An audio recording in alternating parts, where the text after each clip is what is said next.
Hello दोस्तों, स्वागत है आपका अपने चैनल जीके बिज बड़वाल में। दोस्तों आज हम करने वाले हैं यूपी ट्रिपल एससी पैट का प्रैक्टिस सेट। प्रैक्टिस सेट के अंदर मैं आपको बता दूं क्या क्या रहने वाला है हमारा। एक सेकंड दीजिएगा बस, ठीक है। देखिए प्रैक्टिस सेट के अंदर जो रहने वाला है ना हमारा, वो हमारे जीके के क्वेश्चन रहने वाले हैं, ठीक है। जीके के रहेंगे और इसके अंदर हिंदी के भी क्वेश्चन हमने लिए हैं। तो इनमें से आपको बताना है कि कितने क्वेश्चन आप ठीक कर पा रहे हैं, ठीक है। चलिए क्लास को स्टार्ट करते हैं। जो क्वेश्चन आपके एग्जाम में आने वाले हैं उन्हीं से रिगार्डिंग हमने क्वेश्चन यहाँ पर लिए हैं। तो देखिए हमारा क्वेश्चन ये है कि सूची 1 को 2 से सुमेलित कीजिए तथा सूचियों के नीचे दिए गए कूट से सही उत्तर का आपको चयन करना है। सूची 1 में काल दिए गए हैं और सूची 2 में घटना दी गई हैं। तो बताइए कौन कौन सा होगा। तो देखिए 1527 ईस्वी में क्या हुआ था, तो 1527 ईस्वी में आपका खानवा का युद्ध हुआ था, तो ये हो जाएगा तीसरा। और 1556 का अगर आपसे पूछे तो 1556 में आपका क्या हुआ था, राज्यारोहण हुआ था अकबर का, ठीक है। और 1579 यानी 1579 में क्या हुआ था, तो यहाँ पर ये हुआ था क्या, जो 1570 ये था 1658 में क्या था, 1658 में औरंगजेब का बनारस परवान था, ये ठीक था, ठीक है। तो 1579 में मजहर की घोषणा, देखिए ये शायद मुझे ध्यान नहीं आ रहा है, यही होगा, बाकी तीनों ये मिल गए तो इसका यही होगा, ठीक है। तो क्या हो जाएगा, ए का हो जाएगा 4, बी का आपका हो जाएगा नहीं सॉरी, ए का आपका हो जाएगा 3, बी का 4, सी का 1 नहीं, सी का 2 और डी का 1 हो जाएगा, ठीक है। तो 3 4 2 1, 3 4 2 1 आपका ऑप्शन नंबर डी हो जाएगा राइट आंसर। चलिए अगला क्वेश्चन आपका है, निम्नलिखित फारसी के कवियों में से किसे भारत का सादी कहा जाता है।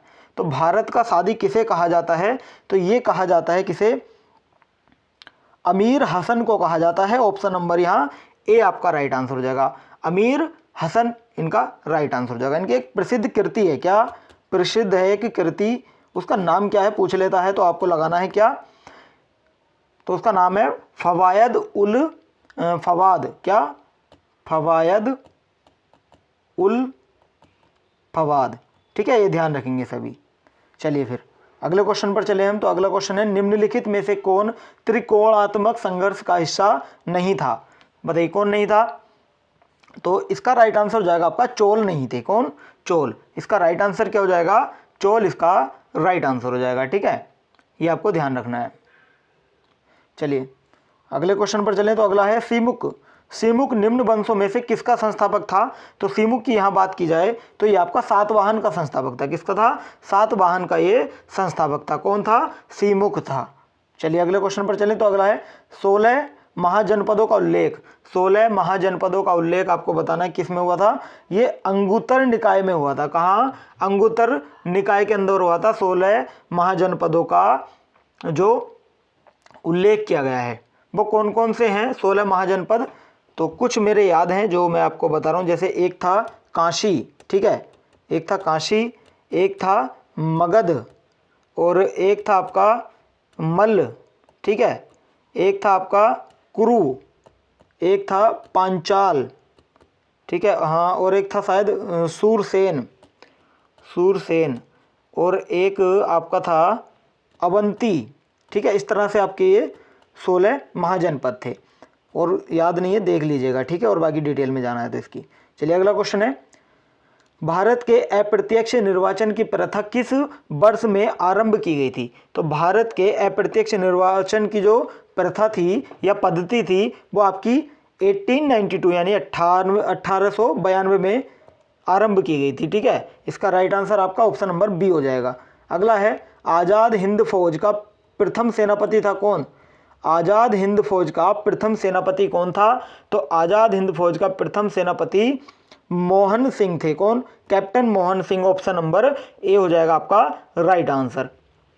चलिए अगला क्वेश्चन है, दिसंबर 1929 के लाहौर कांग्रेस के अधिवेशन ने जोर दिया, किस पे जोर दिया था, ये जोर दिया था आपका किस पे, ये दिया था पूर्ण स्वराज पे। ऑप्शन नंबर बी आपका राइट आंसर हो जाएगा, पूर्ण स्वराज इसका करेक्ट आंसर हो जाएगा। अगला क्वेश्चन है, वर्ष 1928 में हिंदुस्तान सोशलिस्ट रिपब्लिकन एसोसिएशन की स्थापना कहाँ हुई थी। तो ये जो स्थापना की गई थी ना, तो ये आपकी कहाँ हुई थी, ये आपकी दिल्ली में हुई थी। ऑप्शन नंबर बी आपका यहाँ राइट आंसर हो जाएगा, दिल्ली में हुई थी। ठीक है, चलिए देखिए, अगर वो आपसे पूछ रहे डेट कि डेट कौन सी थी, तो डेट भी आपको याद रखनी है। डेट थी आपकी 10 सितंबर या सितंबर बोल सकते हैं 1928। क्या 10 सितंबर 1928 की इसकी डेट थी। चलिए अगले क्वेश्चन पर चलें। तो अगला है, भारतीय राष्ट्रीय कांग्रेस का एकमात्र अधिवेशन जिसे महात्मा गांधी द्वारा संबोधित किया गया था वो संपन्न हुआ था। कहाँ संपन्न हुआ था? ये संपन्न आपका हुआ था बेलगाम में। कहाँ? बेलगाम में संपन्न हुआ था। ऑप्शन नंबर बी आपका यहाँ करेक्ट आंसर होगा। अगला है, आंग्ल अमेरिकन संस्कृति परिमंडल ने नहीं सम्मिलित किया जाता। बताइए क्या नहीं सम्मिलित किया जाता? आंग्ल अमेरिकन संस्कृति परिमंडल में सम्मिलित नहीं किया जाता है। क्या ये आपका है क्या? क्यूबा को। ऑप्शन नंबर बी आपका राइट आंसर हो जाएगा। नहीं, क्यूबा, कनाडा, संयुक्त राज्य अमेरिका, मैक्सिको। तो देखिए एक सेकंड दीजिएगा मुझे, इसमें आपका क्यूबा नहीं होना चाहिए, इसके अंदर आपका कनाडा और यूएसए यानी संयुक्त राज्य अमेरिका, ये दोनों चाहिए। तो इसका राइट आंसर आपको लगा लेना है ऑप्शन नंबर, इसमें है ही नहीं। चलिए दोनों याद रखेंगे, ठीक है। चलिए अगले पर चलें। अच्छा है, सॉरी माफ़ करना। देखिए इसका कनाडा और संयुक्त राज्य अमेरिका पहला और दूसरा, यानी कि क्या हो जाएगा इसका राइट आंसर? इसमें मुझे थोड़ा डाउट लग रहा है। चलिए देखिए, इसका होना चाहिए तो आपका ऑप्शन नंबर ए होना चाहिए, ठीक है। बाकी इसके बारे में डिस्कस हम कल कर लेंगे पूरी डिटेल के साथ। चलिए अगले क्वेश्चन पर हम चलते हैं। अगला है, निम्न में से किसे आप सामान्य रूप से टॉर्नेडो से संबंध करेंगे? बताइए टॉर्नेडो क्या है? तो देखिए टॉर्नेडो जो है उससे संबंधित क्या है? मैक्सिको की खाड़ी। ऑप्शन नंबर ए आपका राइट आंसर हो जाएगा यहाँ, मैक्सिको की खाड़ी, ठीक है। चलिए फिर अगले क्वेश्चन पर हम चलें क्या? चलिए अगले क्वेश्चन पर चलें। तो अगला क्वेश्चन आपका है, निम्नांकित में से भारतवर्ष में कौन सा भूतापीय शक्ति या ऊर्जा के उत्पादन के लिए उपयुक्त नहीं है? तमिलनाडु का पूर्वी तट, लद्दाख की पूगा घाटी, मणिकरण क्षेत्र जो हिमाचल प्रदेश में है, महाराष्ट्र का पश्चिमी घाट। तो इसका राइट आंसर क्या होगा? इसका राइट आंसर हो जाएगा तमिलनाडु का पूर्वी तट। क्या? ऑप्शन नंबर ए हो जाएगा राइट आंसर, तमिलनाडु का पूर्वी तट इसका करेक्ट आंसर हो जाएगा। अगला है, भारत का लगभग 2/3 कोयला पाया जाता है। कहाँ? भारत का लगभग 2/3 जो कोयला पाया जाता है ये आपका कहाँ पाया जाता है? ये पाया जाता है आपका दामोदर घाटी में। कहाँ? दामोदर घाटी में। ऑप्शन नंबर बी आपका राइट आंसर हो जाएगा, दामोदर घाटी में पाया जाता है 2/3, ठीक है। चलिए अगला है, इरडा IRDA नियमन करती है किसे? किसका? इरडा जो नियमन करती है वो किसका करती है? वो करती है आपका बीमा कंपनियों का। ऑप्शन नंबर बी हो जाएगा राइट आंसर, बीमा कंपनियों का करती है। और आपको बता दूं जो इरडा है, इरडा, ठीक है, इसका जो इसकी स्थापना हुई थी या बोल सकते हैं गठन हुआ था वो 19 अप्रैल को हुआ था सन 2000 में, ठीक है। 19 अप्रैल सन 2000 में हुआ था। और किसकी अध्यक्षता में हुआ था? एन, नोट करेंगे, एन रंगाचारी की अध्यक्षता में ये हुआ था। चलिए फिर अगला है, वर्ष 2011 की जनगणना के अनुसार निम्नलिखित में से किस राज्य में साक्षरता सबसे अधिक थी? तो 2011 में जो जनगणना हुई थी उसके अनुसार जो साक्षरता सबसे अधिक थी मणिपुर के अंदर थी। ऑप्शन नंबर ए आपका राइट आंसर हो जाएगा यहाँ, मणिपुर के अंदर थी, ठीक है। कितनी थी? 79.85% थी, ठीक है। ये आपको ध्यान रखना। बाकी जो तीनों ऑप्शन दिए गए इनमें सबसे कम थी, मतलब इन सबसे कम थी, मणिपुर से कम थी, बाकी सबसे तो थोड़ी बहुत ठीक ही थी। जैसे पंजाब में थी 76.68 और असम में आई थिंक 72 के लगभग थी और मध्य प्रदेश में भी लगभग 70 के आसपास। इसका मुझे एग्जैक्ट डेटा नहीं पता है तो इसको छोड़ दीजिएगा। चलिए अगला है, आपको मिलान आपको करना है। सूची दी गई है 2, सूची 1 और सूची 2। कृषि श्रमिक सामाजिक सुरक्षा योजना कब हुई थी? ये कृषि श्रमिक सामाजिक सुरक्षा योजना 2001 में हुई थी। तो पहले ए का हो जाएगा 4। स्वर्ण जयंती ग्राम स्वरोजगार योजना इसका क्या हो जाएगा, 1999 में हुई थी, इसका 3 हो जाएगा। रोजगार गारंटी योजना तो ये 1993 में हुई थी, इसका हो जाएगा दूसरा। प्रधानमंत्री ग्रामोदय योजना तो ये कब हुई थी, ये हुई थी सन 2000 में, तो इसका हो जाएगा पहला। तो क्या हो जाएगा 4 3 2 1, याद रखेंगे 4 3 2 1, ऑप्शन नंबर डी आपका राइट आंसर हो जाएगा। अगला है, निम्न में से कौन सा युग्म सुमेलित नहीं है। तेल शोधनशाला मथुरा में है क्या, तेल शोधनशाला मथुरा में है क्या, इसमें पूछा है कौन सा सुमेलित नहीं है। ध्यान रखेंगे अगर कहीं ऐसा ऑप्शन आता है कि क्वेश्चन आता है सुमेलित नहीं है, तो नहीं पर क्लिक जरूर करेंगे ताकि आपका डाउट नहीं रहे और जिस वजह से आपकी गलती ना हो, ठीक है। तो इसका राइट आंसर क्या हो जाएगा, तो देखिए तेल शोधनशाला मथुरा में है, बिल्कुल ठीक है। उर्वरक संयंत्र लखनऊ में, ये गलत हो जाएगा। उर्वरक संयंत्र जो है आपका कहाँ है, गोरखपुर में है, ठीक है, गोरखपुर में। तो इसका right answer option number B हो जाएगा, ऑप्शन नंबर बी इसका राइट आंसर हो जाएगा। अगला क्वेश्चन है, गरीबी उन्मूलन का नारा किस पंचवर्षीय योजना में दिया गया था। गरीबी उन्मूलन का जो नारा दिया गया था किस पंचवर्षीय योजना में दिया गया था, ये आपको बताना है। तो देखिए ये थी आपकी 5वीं पंचवर्षीय योजना, जिसे पंचम पंचवर्षीय योजना बोलते हैं। और ये जो चली थी कब से कब तक थी, तो आपको बता दूं, नोट करेंगे, 1 अप्रैल 1974 से कब तक थी, 31 मार्च 1978 तक ये थी, ठीक है, पंचम पंचवर्षीय योजना। अगला है, निम्नलिखित में से कौन सा बैंक कृषि एवं ग्रामीण विकास को प्रोत्साहित करता है, कौन सा बैंक करता है, तो उस बैंक का नाम क्या है, तो उस बैंक का नाम है नाबार्ड, ऑप्शन नंबर सी हो जाएगा राइट आंसर। नाबार्ड इस बैंक का नाम है, ठीक है, नाबार्ड इसका करेक्ट आंसर हो जाएगा। चलिए, और इसकी स्थापना अगर आपसे पूछ ले किसकी, नाबार्ड की, तो ये हुई थी आपकी कब, 2 जुलाई को इसकी स्थापना हुई थी। सन अगर आपसे पूछ ले तो 1982 यानी 1982 में इसकी स्थापना की गई थी। अगला क्वेश्चन है, निम्नलिखित में से संविधान का कौन सा भाग नगरपालिकाओं से संबंधित है। नगरपालिकाओं से संबंधित है, कौन सा भाग संबंधित है, तो ये आपका है 9A, भाग 9 का ए, यानी कि ऑप्शन नंबर डी हो जाएगा राइट आंसर, 9A, ठीक है। यही अगर आपसे पूछ ले कि भाग 6 किससे संबंधित है, तो ये आपका संघ की कार्यपालिका से, किससे, संघ की कार्यपालिका, ठीक है। तो यही अगर आपसे पूछ ले भाग 7, तो ये आपका है राज्य है क्या, पहली अनुसूची जो है उसके जो भाग 6 है उसके राज्य से रिलेटेड है, ठीक है। और भाग 8 किससे है, तो संघ राज्य क्षेत्र से है, संघ, नोट करेंगे, संघ राज्य क्षेत्र, भाग 8 संबंधित है। चलिए अगला है, निम्नलिखित भारतीय राज्यों में से किस राज्य का अपना उच्च न्यायालय नहीं है, बताइए किस राज्य का नहीं है, उड़ीसा, सिक्किम, हिमाचल प्रदेश या मिजोरम। इसका राइट आंसर हो जाएगा आपका मिजोरम का नहीं है, ऑप्शन नंबर डी हो जाएगा राइट आंसर, ठीक है। भारत में कुल कितने उच्च न्यायालय हैं, तो 25 उच्च न्यायालय हैं, ठीक है। और उड़ीसा जो है, उड़ीसा इसका उच्च न्यायालय जो बना था आई थिंक 1948 में बना था, और सिक्किम का 1975 में, और यही हिमाचल प्रदेश की बात की जाए तो 1971 में बना था, ठीक है। मिजोरम का नहीं बना, ठीक है, इसका कोई उच्च न्यायालय नहीं। अगला क्वेश्चन है, भारतीय संसद में शामिल है क्या। देखिए भारतीय संसद में क्या शामिल है, केवल लोकसभा गलत हो जाएगा, केवल राज्यसभा ये भी गलत हो जाएगा, केवल लोकसभा एवं राज्यसभा ये गलत हो जाएगा, लोकसभा, राज्यसभा एवं राष्ट्रपति, ऑप्शन नंबर डी हो जाएगा राइट आंसर। क्या, option number D is the correct answer, ठीक है। अगला है क्वेश्चन नंबर 24।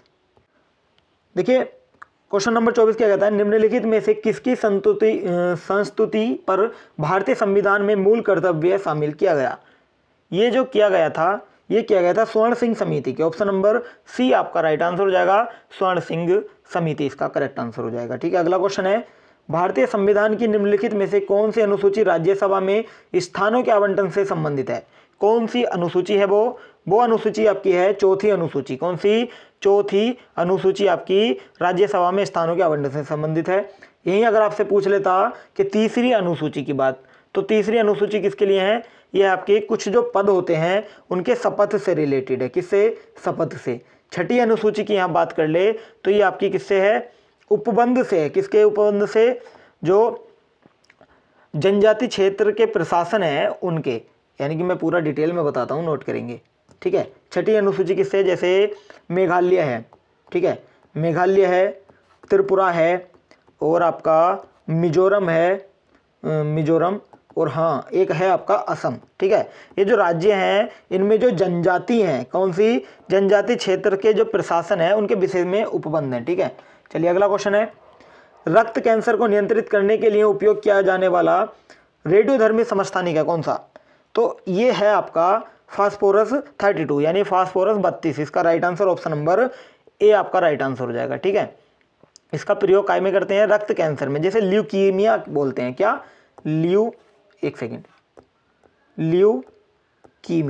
ठीक है, ल्यूकीमिया ये। चलिए अगला है आपका, मानव शरीर में इंसुलिन उत्पादक अंग कौन सा है? तो मानव शरीर में इंसुलिन का जो उत्पादन होता है वो आपका अग्नाशय से होता है। ऑप्शन नंबर डी हो जाएगा राइट आंसर। किससे? अग्नाशय इसका करेक्ट आंसर होगा। अगला क्वेश्चन है, हरित गृह प्रभाव क्या है? तो हरित गृह प्रभाव आपका क्या है? वैश्विक ताप में वृद्धि। ऑप्शन नंबर ए आपका राइट होगा, वैश्विक ताप में वृद्धि हरित गृह प्रभाव है। अगला है, सिरका का रासायनिक नाम। तो सिरका का रासायनिक नाम क्या होता है? तो सिरके का रासायनिक नाम इसने पूछा है, तो ये होता है आपका एसिटिक अम्ल। ऑप्शन नंबर ए हो जाएगा राइट आंसर, एसिटिक अम्ल या बोल सकते हैं एसिटिक एसिड। इसका अगर सूत्र पूछ ले तो क्या लगाना है आपको? CH3COOH। ठीक है, ये इसका सूत्र है। ठीक है, अगला है आपका, निम्नलिखित में से किसमें उच्चतम ऊर्जा होती है? उच्चतम ऊर्जा होती है आपकी नीले प्रकाश के अंदर। ऑप्शन नंबर ए हो जाएगा राइट आंसर। किसमें? नीले प्रकाश के अंदर होती है उच्चतम ऊर्जा। ठीक है, क्यों होती है? इसका तरंगदैर्घ्य सबसे कम होता है। ठीक है, क्यों? क्योंकि इसका तरंगदैर्घ्य सबसे कम होता है। अगला क्वेश्चन आपका है, प्रकृति का सुकुमार कवि किसे कहा जाता है? तो प्रकृति का जो सुकुमार कवि कहा जाता है वो किसे कहा जाता है?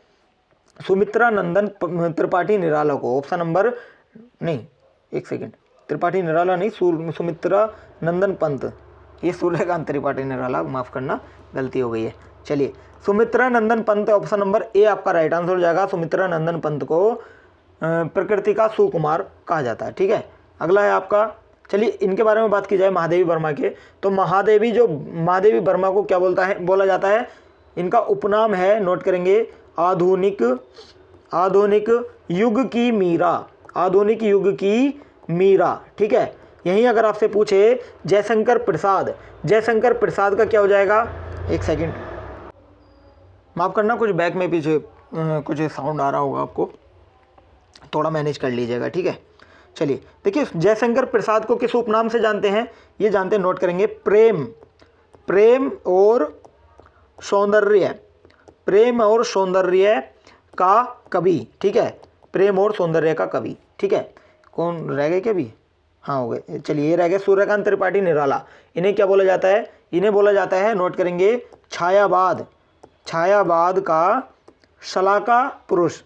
छायावाद का शलाका पुरुष इन्हें बोला जाता है। ठीक है, चलिए अगला है, 9-2-11 होना। 9-2-11 होना इस मुहावरे का अर्थ दिए गए हुए में से कौन सा विकल्प दर्शाता है? 9-2-11 होना मतलब सिंपल सा ही है, भाग जाना। ऑप्शन नंबर सी हो जाएगा राइट आंसर, क्या? भाग जाना। अगला क्वेश्चन है, 2 या 2 से अधिक अत्यंत समीपस्थ वर्णों के मेल से जो परिवर्तन होता है वो क्या है?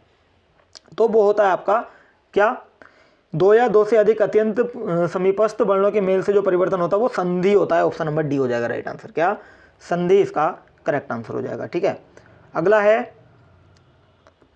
केंद्रीय पक्षी अनुसंधान संस्थान CARI उत्तर प्रदेश के किस शहर में स्थित है?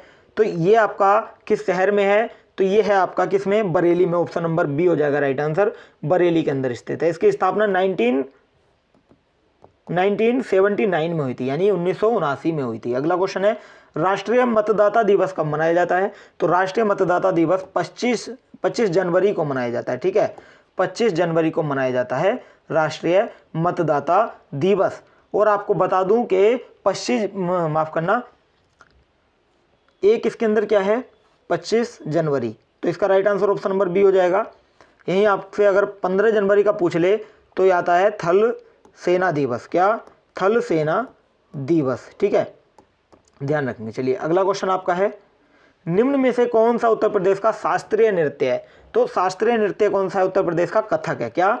कथक। ऑप्शन नंबर सी हो जाएगा राइट आंसर, कथक उत्तर प्रदेश का शास्त्रीय नृत्य है। चलिए अगला क्वेश्चन आपका है, देखिए नंबरिंग पर मत जाइएगा, मैंने क्योंकि क्वेश्चन कुछ कट करके लिए हैं यहाँ पर, तो कभी आपको डाउट हो कि एकदम से यहाँ कैसे पहुँच गए हो, तो बीच में कुछ नंबर मैंने कट कर दिए थे ताकि वो जो थे वो मैथ के भी इसमें क्वेश्चन शामिल थे इसी वजह से, ठीक है। कुछ और भी थे रीजनिंग वगैरह के। अगर आपको रीजनिंग की क्लास करनी है ना तो आप हमें कमेंट करके बता सकते हैं, रीजनिंग की आपके लिए क्लास में लेकर के आ जाऊँगा, प्रैक्टिस सेट उसमें करा दूँगा, ठीक है।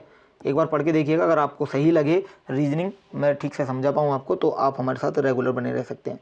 कमेंट करके बताइएगा। चलिए अगला है, खतरनाक कचरों में पाए जाने वाले 2 रासायनिक पदार्थों के प्रत्यक्ष प्रभाव के फलस्वरूप मृत्यु हो सकती है, वे पदार्थ कौन से हैं। तो वे जो पदार्थ हैं वो कौन से पदार्थ हैं, तो वो पदार्थ आपके हैं कौन से, पारा, क्या, पारा, और कौन सा, साइनाइड। ऑप्शन नंबर सी हो जाएगा राइट आंसर, यानी मरकरी और साइनाइड, ठीक है। चलिए अगला क्वेश्चन आपका है, संयुक्त राष्ट्र संघ की सरकारी भाषाएं, संयुक्त राष्ट्र संघ की सरकारी भाषाएं कौन कौन सी हैं, तो एक तो है अंग्रेजी, फ्रेंच, चीनी, रूसी, अरबी और स्पेनिश।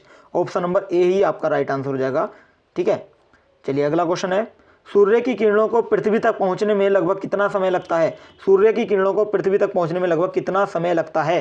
तो लगभग इसने पूछा है, तो ऑलमोस्ट में आपको बताना है, तो ये लगता है लगभग 500 सेकंड। कितने, 500 सेकंड लगते हैं, ठीक है। Option number B sorry D हो जाएगा राइट आंसर, 500 सेकंड लगते हैं। यहीं अगर आपसे मिनट में पूछ ले तो 8 मिनट, कितने, 8 minute 16 second, I think 16.6 second, ठीक है, ध्यान रखेंगे, याद आ गया, 16.6 सेकंड। और अगर आपसे सेकंड ही पूछे तो 496.6, 496.6। चलिए अगला क्वेश्चन है, किसी विधानसभा में भारत के संविधान के अनुसार कम से कम और अधिक से अधिक कितने सदस्य हो सकते हैं, तो ये सदस्य आपके हो सकते हैं 60 कम से कम और 500 अधिक से अधिक। ऑप्शन नंबर डी हो जाएगा राइट आंसर। चलिए अगला है, नई दिल्ली का मुख्य वास्तुविद और डिजाइनर कौन था, तो नई दिल्ली का मुख्य वास्तुविद और डिजाइनर जो था वो कौन था, वो था Edwin Lutyens. Option number A हो जाएगा राइट आंसर। चलिए अगला क्वेश्चन आपका है, निम्न में से किस देश ने भारतीय सेना प्रमुख मनोज मुकुंद नरवाणे को अपने देश के मानद उपाधि से सम्मानित किया, ये सम्मानित किया था किसने, नेपाल ने। ऑप्शन नंबर ए हो जाएगा राइट आंसर, किसने, नेपाल में किया था। और कब किया था, यहीं अगर आपसे क्वेश्चन पूछ ले कब किया था, 1950 में किया था। कब, 1950 में किया था। चलिए अगला है, पार्लियामेंट मैसेंजर इन राजस्थान पुस्तक के लेखक कौन है, पार्लियामेंट मैसेंजर इन राजस्थान पुस्तक के लेखक आपसे पूछे तो क्या लगाना है, तो लगाना है आपको doctor K. N.. Bhandari. Option number A हो जाएगा राइट आंसर, क्या, डॉक्टर के.एन. भंडारी, ठीक है। चलिए ध्यान रखेंगे। अगला क्वेश्चन है, चलिए आज का सेशन हमारा यहीं समाप्त होता है। वीडियो अच्छी लगी हो तो लाइक करें, चैनल को सब्सक्राइब करें ताकि आने वाली सारी अपडेट आपको समय पर मिलती रहे। अगर आपने हमारा टेलीग्राम चैनल ज्वाइन नहीं किया तो अभी जाकर के ज्वाइन करें, लिंक वीडियो के डिस्क्रिप्शन में आपको मिल जाएगा, ठीक है। चलिए फिर आज के लिए हम इतना ही रखते हैं। Thank you so much.